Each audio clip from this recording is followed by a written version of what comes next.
कृष्णाय वासुदेवाय हरये परमात्मने प्रणतो क्लेशनाशाय गोविंदाय नमो नमः। जय श्री कृष्ण, राधे राधे।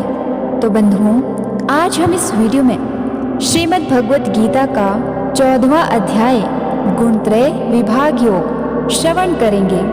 श्रीमद् भगवत गीता के 13वें अध्याय में हमने विस्तार से जाना कि आत्मा और भौतिक शरीर के बीच क्या अंतर है, मनुष्य को अपने जीवन में किस प्रकार के कर्म करने चाहिए और साथ ही कौन से कर्मों को करने से हमें किस तरह के परिणाम प्राप्त होते हैं।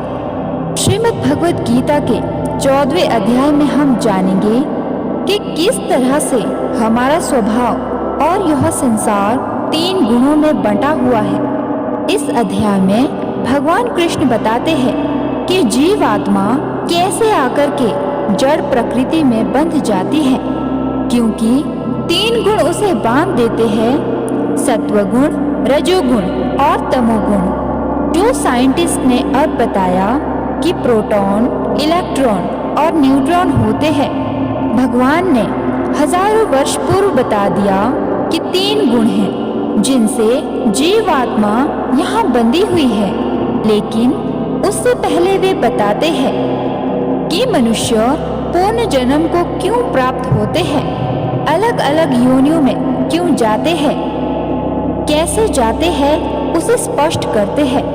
इसी अध्याय में भगवान श्री कृष्ण आगे अभी बताने वाले हैं कि जो मनुष्य है वो बंधा रहता है पूर्ण जन्म के बंधन से, क्योंकि गुण उसे बांध लेते हैं। तो चलिए शुरू करते हैं इस अध्याय को। इससे पहले कि आप श्रीमद् भगवत गीता के 14वें अध्याय की शिक्षाओं में खो जाएं, अगर आप इस चैनल पर नए हैं और आपने अभी तक इसे सब्सक्राइब नहीं किया है, तो आज ही चैनल को सब्सक्राइब करके बेल आइकन को प्रेस कर दीजिए ताकि हमारे वीडियोस की नोटिफिकेशन आपको मिलती रहे। श्रीमद् भगवत गीता का 14वां अध्याय। श्री भगवान ने कहा, फिर भी ज्ञानों में श्रेष्ठ ज्ञान मैं तुमको कहता हूँ, जिसको जानने से सारे मुनिजन मोक्ष रूप परम सिद्ध को प्राप्त हुए हैं। इस ज्ञान की सहायता से मेरे स्वरूप को प्राप्त हुए लोग सृष्टि के समय जन्मते नहीं और प्रलय काल में कष्ट नहीं पाते। हे अर्जुन, परब्रह्म मेरी योनि है, मैं उसमें गर्भ को रखता हूँ और उसमें भूतों की उत्पत्ति होती है। हे कौन्तेय, सब गर्भों में जो भी भूतियाँ उत्पन्न होती है उनका उत्पत्ति स्थान प्रकृति है और मैं बीज देने वाला पिता हूँ। हे महाबाहो, प्रकृति से उत्पन्न सत्व, रज और तम तीनों गुण देह में रहने वाले निर्विकार आत्मा को बांध लेते हैं। हे अनघ, इनमें तत्व निर्मल होने के कारण प्रकाश और निरूप द्रव है, जो प्राणी को सुख और ज्ञान के साथ बांधती है। हे कौन्तेय, रोगात्मक रजोगुण से तृष्णा और आसक्ति उत्पन्न होती है, जो प्राणी को कर्म के साथ बांधती है। तमोगुण की उत्पत्ति अज्ञान से है, यह नम्र आलस्य निद्रा से प्राणी को बांधता है। हे अर्जुन, सत्व सुख उत्पन्न करता है, रज कर्म पैदा करता है, तम सब ज्ञानों को ढककर प्रमाद पैदा करता है। हे अर्जुन, सत्व गुण रज और तम को दबाकर बढ़ता है। इसी प्रकार रज सत्व और तम को और तम सत्व तथा रज को दबाकर बढ़ता जाता है। इस देह में इंद्रियों द्वारा जब ज्ञान का प्रकाश उत्पन्न हो, तब समझिए सत्व गुण की विशेष वृद्धि हुई है। हे कौन्तेय, रजोगुण की वृद्धि में लोभ, कर्मों में प्रवृत्ति, कर्मों का आरंभ, अशांति और इच्छा उत्पन्न होती है। हे कुंती नंदन, तमोगुण की प्रबलता में अविवेक, अनुद्यम, प्रमाद और मोह ये सब होते हैं। जब देह को सत्वगुण के उदय में मृत्यु प्राप्त होती है तो वह ज्ञानियों के प्रकाश में लोक को पाता है।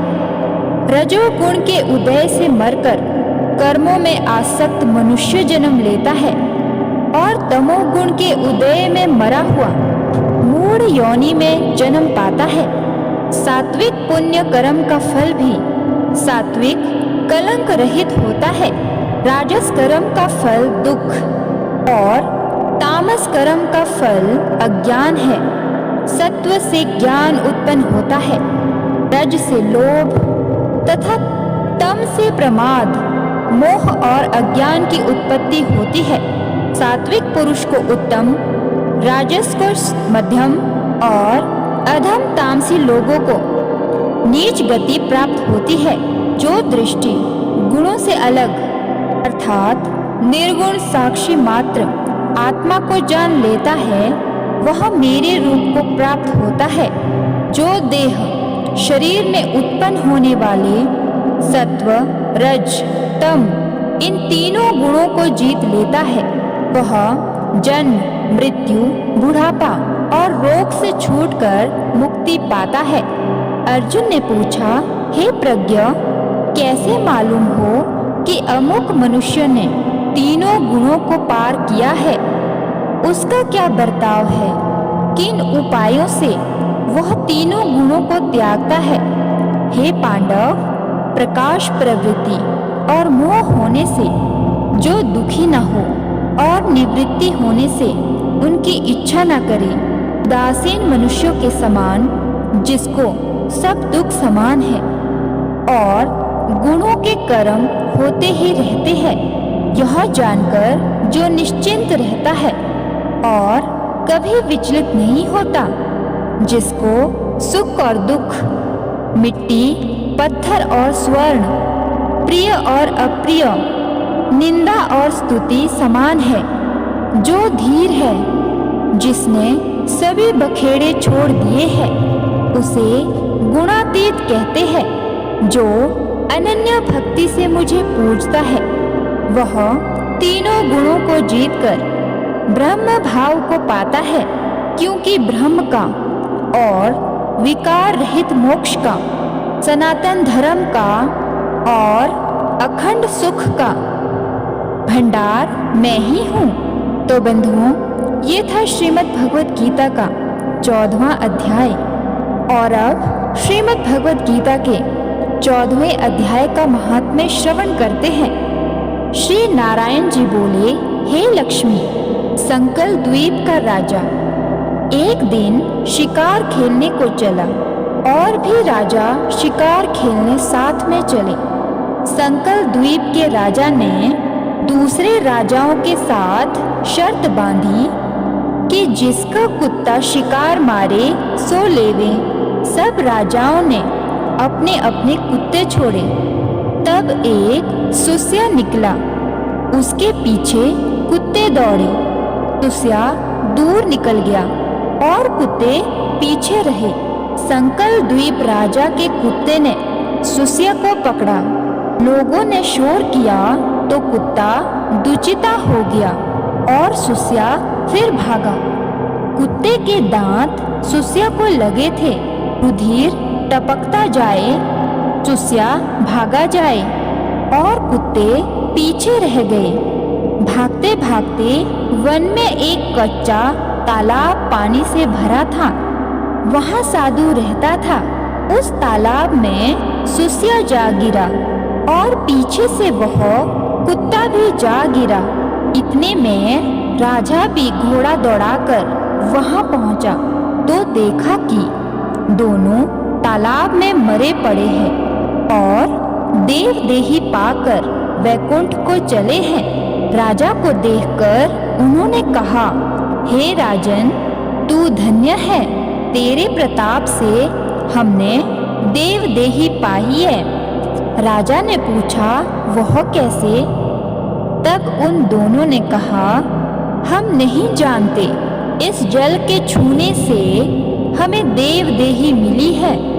राजा ने कहा, मेरे धन्य भाग, जो तुम्हारा उद्धार हुआ है। इतना कह वह वैकुंठ को गए। राजा ने नमस्कार करके पूछा, हे संत जी, वार्ता कहो, यह कौतुक आश्चर्य क्या देखा? सुस्या और कुत्ते दोनों का इस जल के स्पर्श होने से उद्धार हो गया। यह जल कैसा है? उस संत ने कहा, हे राजन, मेरा गुरु यहाँ रहता था, नित्य स्नान कर गीता के 14वें अध्याय का पाठ किया करता था। मैं भी यहाँ स्नान करके गीता का पाठ करता हूँ। राजा ने कहा, धन्य है जो आपके प्रताप से ऐसी योनियों का उद्धार हुआ है। मेरे धन्य भाग है जो आपका दर्शन हुआ है। श्री नारायण जी ने कहा, हे लक्ष्मी, 14वें अध्याय का महात्म्य तुमको कहा है। तो बंधुओं, ये था श्रीमद् भगवत गीता के 14वें अध्याय का महात्म्य। मिलेंगे 15वें अध्याय के साथ। तब तक के लिए राधे राधे।